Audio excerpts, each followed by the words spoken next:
This morning, more than a dozen people who are homeless were forced to move to a new location. They were evicted from their encampment after a notice to vacate appeared last week. 5 on your side's Alex Fees is live tonight, north of the Dome at America Center with more. Alex? Well, Mike, the group basically moved a block south to a new parking lot. It's not a move for the better, however, because they had to move from a parking lot that was next to a building which provided some shelter to the parking lot you see right behind me, which is right out in the open.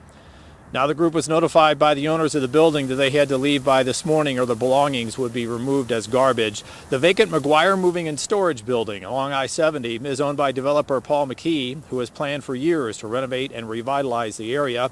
He has not yet publicly commented on the camp's move.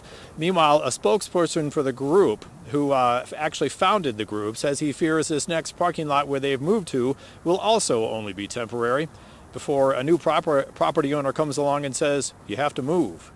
There's 19 people that had to move. There's another 40 or so people who come here to receive services throughout the week. Not to mention all the organizations who come down here and do their point-in-time counts, do their wraparound services. All that's going to have to start over. A spokesperson for St. Louis Mayor Lyda Krewson says city officials have provided outreach to the so-called McGuire camp for weeks now. That includes food, water, sanitation, and trash services. St. Patrick's Center officials say their mobile outreach team reaches out to people who live here on a regular basis, and those people generally decline their help.